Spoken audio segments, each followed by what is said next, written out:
برادرکان و خواهرکان عزیز، من فرهناز و این برنامه در مهمانی ویتامین هاست. چون هر وقت در هر برنامه ما میکوشیم تا شما رو با ساخت جسم انسان شناس نموده درباره بهداشت سلامتی توصیه ها دهیم. این نوبت نیز در نزد من 5 نفر دوستیابان زیرک و کنجکاو که میخواهند همیشه سالم بمانند اشتراک دارند و ما با آنها بیت شناس میشویم. سلام بچه ها. سلام. با برنامه ما خوش آمدید و بعد از یک سر با شما شناس میشویم. نام شما چیست؟ نام من مسلم. آفرین مسلم، شما چند ساله هستید؟ 4 ساله؟ ده نهایت خوب. اکنون بیاید با شما شناس میشویم. شما چند ساله هستید؟ من 5 ساله. نامتان چیست؟ محمد صالح. محمد صالح 5 ساله بودند. آفرین. خوب اکنون بیاید با شما شناس میشویم. نام شما چیست؟ نام من صفیه. صفیه خیلی نامی زیبا. صفیه شما چند ساله هستید؟ 6 ساله. 6 ساله، یعنی 4 5 6 و فکرم که شما 7 ساله هستید ها؟ خب نام شما چی؟ سلمان. سلمان. شما چند ساله؟ 7 ساله هستید شما؟ 6 ساله. شما هم 6 ساله. خب اکنون نام شما چی؟ من 6 ساله. نام من امران. نامتان امران. شما هم 6 ساله. باز من فکر کردم که 7 ساله و 8 ساله میشوید. خب بینندگان گرامی، اکنون که با اشتراکیان شناس شدیم، پس فرصتی آن رسیده است که موضوع برنامه رو پیشکشی شما گردانیم. بچه ها، امروز من با شما میخواهم درباره تاثیر ویتامین ها با ارگانیسم عموما با سلامتی انسان صحبت کنم. ولی سر اول میخواستم پرسم که شما چی بودن ویتامین ها رو میدونید؟ بله. خب کنی کی میتواند با من گوید که ویتامین چیست؟ به فکر شما ویتامین از کجا پیدا می شود؟ ویتامین اون دارویش این است که دکتران برای با قوت شدن جسم ما توصیه میدن. خیلی خوب، یعنی ویتامین به فکر شما که دارو است که آن رو دکتران برای بهداشت سلامتی توصیه میدهند ها؟ کنی دیگران چی فکر دارند؟ ویتامین ها در شکل هر گونه حیوانات در داروخانه فروخته می شوند. آنها خیلی بامزه‌اند. بله، من هم دیده بودم در داروخانه که در شکل خرسک ویتامین ها موجود بودند. خب این هم یک وریانت است. باز کی چی میدوند؟ ویتامین ها دو قسم می شوند، طبیعی و غیر طبیعی. ویتامین های طبیعی را ما می توانیم از میوه و سبزیجات ها گیریم. آفرین، به نهایت معلوماتی خوبی. یعنی ویتامین ها طبیعی و غیر طبیعی می شوند. ما در این باره با صحبت میکنیم. کنی مسلم، ویتامین های غیر طبیعی چگونه اند؟ این ویتامین ها را دارو سازن تیار میکنن. آنها را در داروخانه ها میفروشند. خیلی خوب، یعنی ویتامین های غیر طبیعی را داروسازان تیار میکنند و در داروخانه ها به فروش مانده می شود. همین خیر. اکنون من پرسیدن میخواستم که ویتامین های طبیعی بیشتر فایده دارند یا اینکه غیر طبیعی؟ هر دو نبود هم فایده میرساند، ولی ویتامین های طبیعی از همه بهترند. واقعا هم هر آن چیزی که طبیعی است بهترین است. همین خانه؟ آفرین، معلوم می شود که در این باره کم و بیش معلومات دارید. یعنی من نیز میدونم که هر آن چیزی که طبیعی است بهترین است و اون ویتامین هایی که ما از میوه و سبزیجات ها و دیگر محصولات غذایی به خود میگیریم آنها به ارگانیسم ما فایده بیشتر میرسونند. و بیاید این لحظه بخش اولین برنامه ما را تماشا میکنیم و در این باره معلوماتی بیشتر میگیریم. بسیار وقت ما به حالی و بیمارداری رو حس نموده از زیاد حرکت کردن خودداری میکنیم. مخصوصا هنگامی از یک فصل به فصل دیگر گذشتن این علامت ها بسیارتر به چشم میرسند. اگر شما در خود این نشانه ها رو حس کردید، پس دانید که ارگانیسم شما از نارسایی ویتامین و میکروارگانیسم ها اذیت میکشد. جسم انسان از حجره های زیاد عبارت است. هر یک حجره ساخت و نمود گوناگون دارد. همه آنها در یک جایی بافته ها را به وجود میآورند. بافته ها باشند عضوهای انسان را تشکیل می نمایند. برای کار معتدل هر یک عضو مقدار معینی ویتامین و ماده های فایده آور لازمند. خود ویتامین ها این ماده های فعال بیولوژی بوده برای فعالیت حیاتی ارگانیسم ضرورند. نبودن یا نرسیدن ویتامین ها باعث боиси бемориҳои гуногун мегардад. ниҳоят кам будани онҳо ба мубодилаи моддаҳо таъсири зиёд мерасонад. витаминҳо дар ҷараёни пайдоиши ферментҳо иштирок мекунанд. онҳо ба организм тавассути озуқае ки аз растаниҳо ва ҳайвонот гирифта мешавад дохил мегарданд. инчунин онҳо чун танзимкунандаи равандҳои биохимиявии гуногун ба ҳисоб мераванд. барои он ки организм аз норасоии витамин танқисӣ накашад, моро зарур аст пайваста меваву сабзавотҳои тару тоза ва хӯрокҳои серғизо истеъмол намоем. барои осонии кор витаминҳоро бо ҳарфҳои лотинии А, Б, С, Д ва ғайра ишора мекунанд. бачаҳо акнун фаҳмидед ки мо барои чӣ гоҳ-гоҳ хоболуду камҳаракат мешавем? воқеан ҳам витаминҳо барои мо ҳамчун воситаи нерӯдиҳанда ҳастанд.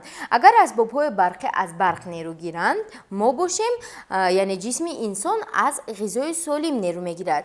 ҳоло бошад ки ба ман мегӯяд ки кадом витаминҳоро медонад? این ویتامین‌های S, A, D این ویتامین‌ها برای بالانس شدن قوانوکی جسم ما کمک می‌رسونند. آفرین. کانی باز کی کدام ویتامین‌ها را می‌داند؟ ویتامین D برای پیشگیری نمودن بیماری رخت کمک می‌کند. احسن. با شما این به نهایت معلوماتی خوب است. یعنی نفرانی که خصوصا خردسالان بیشتر به این بیماری دچار می‌آیند و هنگام پای بردن نشانه‌های آن باید بیشتر محصولات‌هایی را استعمال نمایند که ویتامین D داشته باشد، ها؟ بله. احسن. خب کنی دیگران چه گفتن می‌خواهند؟ ویتامین D و A این ویتامین چون دیگر گروه ویتامین ها ما را از بیماری ها امین نگاه می‌دارد. به نهایت خوب. یعنی ویتامین D و A نیز با مثل دیگر ویتامین ها ما را از بیماری ها امین می‌دارد. ویتامین B این ویتامین برای علوم نگاه داشتن اعصاب و کل معاینه سلامت کمک می‌کند.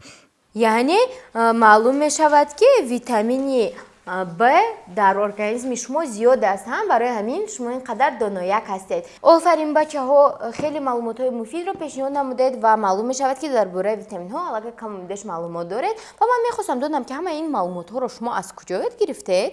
از مربیمون. در باغچه مربیمون با ما گفتن. یعنی مربیاتون در باغچه با شما گفتن، ها؟ آفرین. نگفته نماند که همه ویتامین ها با ارگانیسم ما ضرورند و هر یک آنها در ارگانیسم نقش خود را می‌بازند. مثلا در مبارزه بردن با بیماری های سرایتی به جسم ما ویتامین S کمک می‌رساند. مخصوصا در این روزهای سرد زمستان ارگانیسم ما از این ویتامین باید نارسایی نداشته باشد تا اینکه ما به قوت و کم حرکت و اینچنین بیمار نشویم. خب این نوبت باشد بیاید یک جای بخش نوبتی برنامه رو تماشا میکنیم و میفهمیم که ویتامین S در قطار مبارزه بردن با ویروس ها و بیماری ها باز به ارگانیسم ما چه فایده رسانده میتواند. در این باره با ما دکتر خاله نقل میکنند. مرحمت.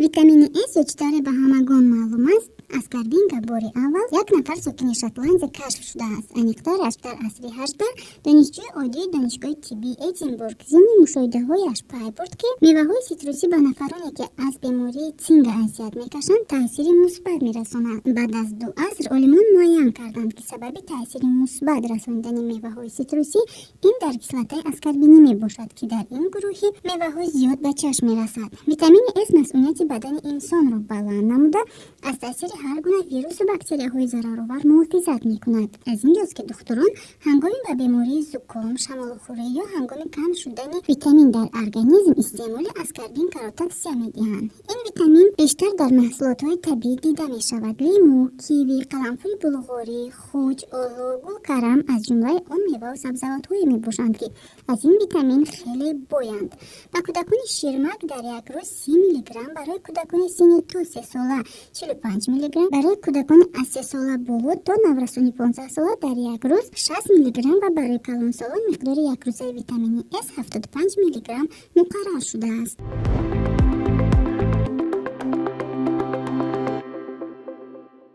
бачаҳо, ҳоло шумо тарбиятгирандаи боғча ҳастед, вале чанди пас бояд ба мактаб равед. кани кӣ мегӯяд ки барои дар мактаб бо баҳои аъло хондан мо бояд чӣ кор кунем? ما باید در مکتب خوب خونیم. باید به درس دیر نکنیم. موضوعی که معلم میگذارد آن را با دقت گوش کنیم. این خیلی مهم است. با سخنان معلمه باید گوش دهیم و سر وقت باید به مکتب رویم. خب کلی دیگران چی فکر دارن؟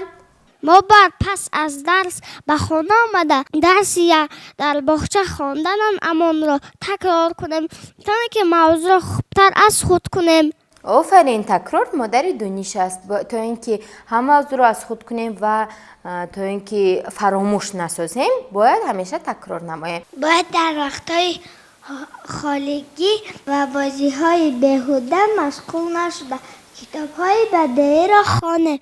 اگر کتاب خوانیم جهان بینی‌مان وسیع می‌شود. آفرین، احسن به شما. هر چیزی که برای ما مخفف است باید چند نکرده از معلم یا پدر مادرمان با سوال خوب جواب بیابیم. بعد ما میتوانیم همه چیز از خود کنیم. خیلی خوب کردید. واقعا هم هستن خردسالانی که یعنی خوانندگان مکتب موضوع از خود نمودهشون، یعنی برای آنها نافهما رو شرم میدارن و از معلمهشون نمیپرسند، ولی ما باید این خطاگی رو برطرف نماییم و همیشه پرسان شویم. پرسیدن عیب نیست ها؟ خب کنی امروز شما چی گفته میخواهید؟ باید در وقتش خواب کنیم. اگر از خواب تاثیر نشویم معاینه سرمون هیچی رو قبول کرده نمیتواند. خیلی درست خط کردید. باید در وقتش فیلم های تصویری رو زیاد تماشا نکرده خواب کنیم، شب بر وقتتر خواب کنیم تا اینکه سحر نه تنها با معاینه سری تازه بلکه حداقل از خواب خسته توانیم و به درس رفته توانیم. این مشکلی قریب که همه خوانندگان هست. همین خیلی نه؟ شما هم گاه به باغچه دیر میکنید؟ یعنی معلوم می شود که همه شما سری وقت خواب میکنید و از گفته مربیه و مادرانتون سرکشی نمیکنید. همین خیلی نه؟ بله. بسیار خوب. من هم به گفته های شما راضیم. در برابر همه این آیا شما میدونید که برای آن که ما در مکتب با بهای اعلا خونیم سمی ویتامین ها نیز خیلی کلان است. انیخترش یک گروه ویتامین های هستند که برای خوب کار کردن معاینه سری انسان کمک میرسانند. هنگام نارسایی این ویتامین ها در ارگانیسم شخص نمیتواند باسواد شود. انیخترش سوادناکی ما و شما پست میشود و باید گفت که یک گروه ویتامین های هستند که محض برای تشکل معاینه سری انسان و خوب کار کردن آن کمک میرسانند. شما میدونید که این کدام ویتامین ها هستند؟ نه؟ پس به سخنان دکتر خاله با دقت گوش دهید. در گروه ویتامین B1 چند ویتامین ها از جمله B1، B2، B6، B12 داخل می شوند. ویتامین B1 به جریان مبادله کربوهیدرات تاثیر می رساند و برای فعالیت معتدل همان عضو ضرور می باشد که در آن مبادله کربوهیدرات با شدت تر است، مثلا سیستم عصب، دل، مشک‌ها. ویتامین B1 در دانه های تازه نکرده رستنی های خوشه‌دار، تخم لوبیاگی ها و زردی تخم موجود است. مقدار کمی آن اینچنین در ترکیب اسپاناق، کرم، پیاز، سبزی و سیب وجود دارد. به ارگانیسم در یک شبانه روز 2-3 میلی گرم ویتامین B1 ضرور می باشد. اگر در خوراک ویتامین B نباشد بیماری وزنی بری سر میزند. فعالیت سیستم عصبی آدمانی گرفتار چنین بیماری تغییر می‌یابد. موشک‌های دست و پایشان کشش می‌خورد و در نتیجه فلج به عمل می‌آید که اکثر به مرگ می‌انجامد. ویتامین B2 باشد در غله‌دانه، جگر، گوشت، شیر و تخم موجود است. اگر کلانسالان ویتامین B2 را کم استعمال کنند چشمانشان خیره شده، پرده لابی کوکی دهانشان ضرر می‌بیند. حرارت بلند مقدار ویتامین‌های گروه B را کم می‌کند. چنانچه گوشت بعد پختن از 15 تا 60% محصولاتی از رستنی گرفته شده قریب 5 ویتامین‌های گروه B را تلف می‌دهند. بچه ها، یک سبزیجاتی هست که اون رو ما میتوانیم هم در شکل خام استعمال نماییم و هم در شکل پخته شده، ولی بسیاری شما در شکل خام اون رو خوب استعمال می نمایید، ولی هنگامی که در داخل خوراک است بیشتر شما از خوردن اون دست میکشید. این کدام سبزیجات است به فکر شما؟ سلمان به فکرم که خود سبزی رو در داخل خوراک نمیخوردن، برای آنکه اولین شده سبزی گفتند. اکنون من گفتن میخواستم که در ترکیب آن ویتامین های زیادی موجود هستند که به سلامتی ما فایده کلان میرسونند. خامش را میخورم. اگر مادرم از آن خورش کند هم خیلی دوست میدارم، ولی پختگیش را دوست نمیدارم. یعنی اون خورشی که شما میگوید به فکرم که خورشی کریگی است ها؟ بله. آفرین. کنی دیگران چی میگویند؟ مادر من آش با مزه میپزد. در آش خوردن سبزی را دوست میدارم، ولی در شوربه به من پسند نیست. بله، ما سبزی رو هم در شکل پخته و هم در شکل تر و تازه استعمال می نماییم و در هر دو شکل هم باشد فایده آن برای ارگانیسم ما خیلی کلان است. کنی کی درباره فایده آن میگوید؟ صفیه، مرحمت. اگر بسیار سبزی خوریم ما قدمم بلند می شود. مادرم به من دایم شربت سبزی را می دهد و می گویند که اگر من آن را نوشم در آینده دختر قد بلند می شوم. به نهایت خوب، مادرتان خیلی خوب قید میکردن و باوری دارم که شما از نوشیدن شربت سبزی سرکشی نمیکنید ها؟ نه. آن را میخورید؟ بله. آن را مینوشید؟ بله. با شما پسند است؟ ها. آفرین. خوب، کنی دیگران چی؟ مادر من دایم در خلوکمون سبزی میاندازند و میگویند که اگر ما آن خولیم کمتمون بلند و زیبا میشود. باز مادرم به ما اب سبزی و کلم دایم خولیش تیار میکنه. میگویند این سبزوات خوب به سلامتی ما فایده کلان دارد. بهترین است. مطمئنم که شما از گفته های مربیه و مادرتان سرکشی نکرده، همه اون خوراک و خوریش هایی که از سبزی آماده می شود خوب استعمال میکنید. من باز میدونم که سبزی به پوست ما فایده دارد. ناخن را و موی سر را به قوت میکند. آفرین. معلوم می شود که همه شما درباره این سبزی معلومات دارید و آن را دوست می دارید. باید گفت که سبزی نه تنها برای انکشاف یافتن و قد و قامت برای ما کمک می رساند، این چنین سبزی برای خوب نمودن کار چشم، پوست روی، خیلی که گفتید موی و ناخن ها و دیگر عضوهای ما کمک کلان می رساند، زیرا در ترکیب آن ویتامین A بیشتر دیده می شود. من درباره سبزی شعر میدونم. خوب، مرحمت. من سبزی میخیزارین برگ و سبزم مغمرین، خواهی باشی سلامت مرا بخور براحت. آفرین. به نهایت شعر خوب، یعنی این از خودی سبزی است ها؟ احسن به شما. بینندگان گرامی، باید گفت که سبزی نه تنها برای انکشاف و قد و قامت فایده می رساند، این چنین اون برای بهتر نمودن بینایش چشم، پوست روی، موی و ناخن ها نیز کمک رساند، زیرا در ترکیب آن مقدار زیادی ویتامین A دیده می شود و بیاید میبینیم که ویتامین A باز برای کدام بیماری ها برای ما کمک می رساند. همین خنده بچه ها؟ اینک دکتر خاله با ما و شما درباره جهت‌های فایده آور ویتامین A معلومات می‌دهد.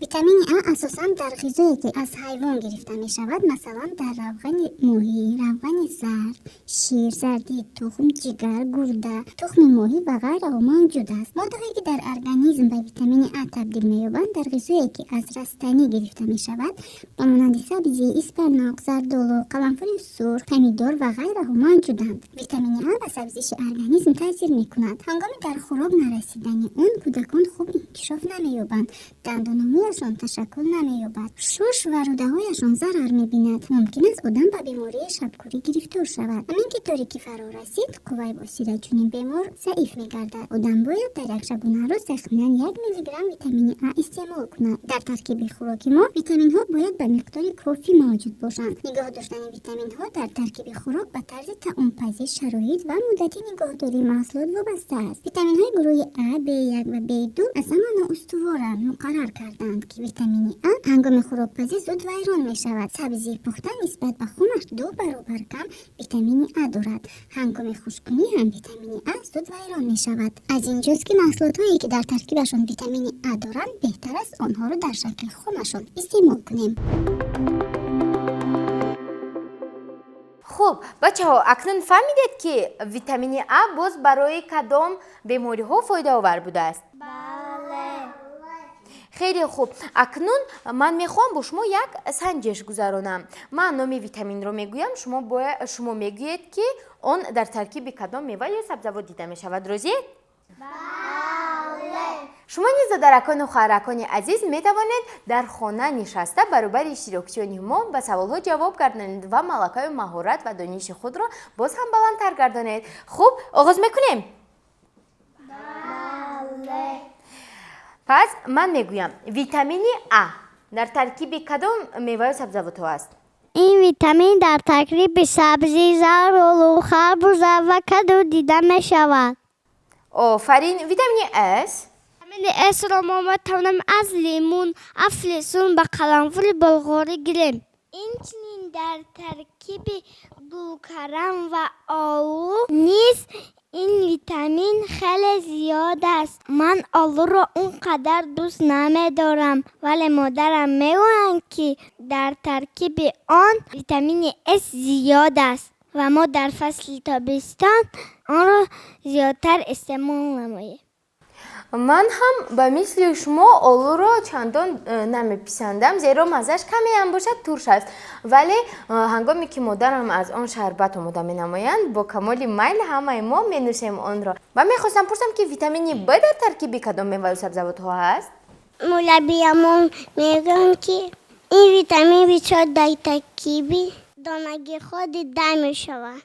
آفرین. یعنی ویتامین های گروه B نه تنها در ترکیب میوه و سبزیجات ها بلکه در ترکیب دانگی ها نیختر زیرعتکاری ها نیز دیده می شود. این چنین در تخم، جگر، گوشت و ماهی این ویتامین زیاد هست و ما باید آنها را پیوسته استعمال نماییم تا که سالم بمانیم. یعنی شما گفتن میخواهید که باید بیشتر گوشت بیرون خوریم ها؟ بله. شما گوشت بیرون را دوست می‌دارید؟ بله. آفرین. معلوم می شود که از برنامه امروزه همون به خود معلوماتی زیاد گرفتید. در فرجام با شما یک چیز دیگر رو گفتن میخوام که میوه و سبزیجات ها به ارگانیسم ما فایده کلان میرسانند و ارگانیسم ما را از ویتامین و میکرو الیمنت های برای سلامتی ضروری بوی میگردانند و ما میتوانیم خود را از هر گونه بیماری ها امین نگاه داریم. ولی هنگام استعمال آنها فراموش نکنید که باید دستان و خود میوه را با آب گرم شوییم، زیرا در عکس حال ما به جای فایده میتوانیم حتی ضرر نیز بینیم. باوری دارم که شما نیز دختران و خواهران عزیز از برنامه امروزه ما به خود معلومات های زیاد را گرفتید و با توصیه های من و بچه ها و اینجوری دکتر خاله گوش میدهید. اینجا باشد برنامه نوبتی ما به انجام میرسد.